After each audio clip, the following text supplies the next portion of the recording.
මම දවසක් මේ හිතවතෙකුගේ අවමංගල්‍ය උත්සවයකට සහභාගී වෙන්න යනකොට ස්වාමින් වහන්සේ නමක් අවවාද අනුශාසනාවක් කරනවා.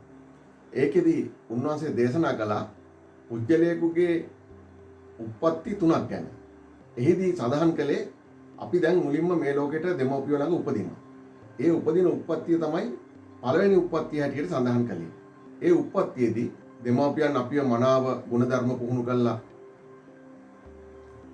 සමාජයට යොමු කළොත් අධ්‍යාපනය සාර්ථකව දුන්නොත් අපේ ඒ ජීවිතය සාර්ථක ජීවිතයක් බවට පත් වෙනවා. එතකොට අපි උපදින තැන අපිට ලැබෙන දේවල් අනුව අපේ ජීවිතේ යහපත් උප්පත්තියක්ද අයහපත් උප්පත්තියක්ද කියන එක තීරණය වෙනවා.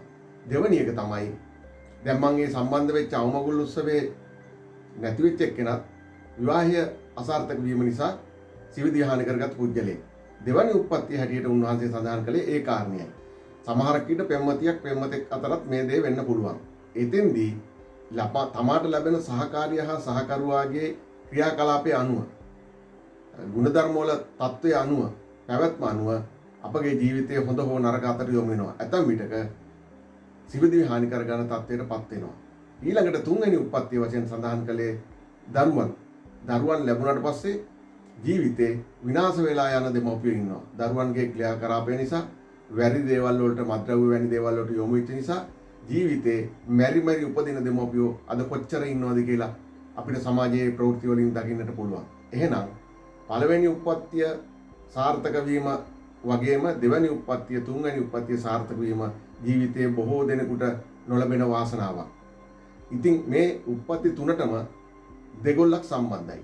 දෙමව්පියෝ සහ දරුවෝ. ඊළඟට සැමියෙක් හෝ බිරිඳක්, පෙම්වතෙක් හා පෙම්වතියක්.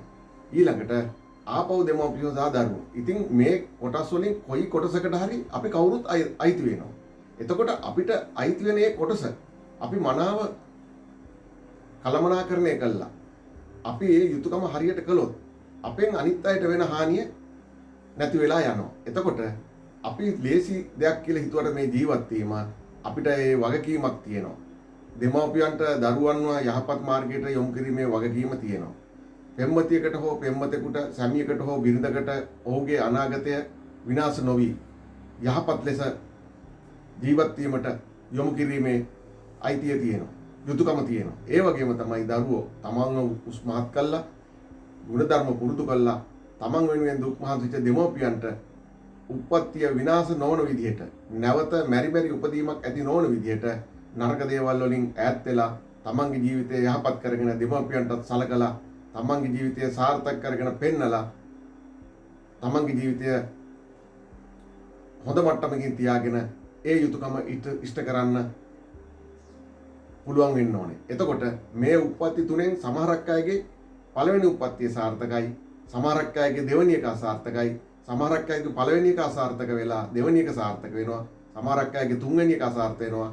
බොහෝ විට මේ උප්පත්ති තුනම සාර්ථක වෙච්ච පුද්ගලයෙක් වාසනාවන්ත ජීවිතයක් ගත කරනවා. එහෙනම් අපි අයිති වෙන තැන අනුව අපිට ලැබෙන වගකීම අනුව අපි අපේ කොටස ඊට කළොත් අපිට අන්නට වෙන දේ හානිය අපහසුතාවය අපිට නැති කරන්න පුළුවන්. එහෙනම් අපිට මේ අවස්ථා තුනම ගත කරන්න ලැබෙනවා. සමහරක් අයට කීපයයි ඒ අවස්ථාව සාර්ථකව ගත කළා අනිත් අයට යුතුයකම් ඉෂ්ට කළා ඔවුන් මන ජීවිතයකට මඟ පාදලා වුන්ගේ අපි සාර්ථක වෙමු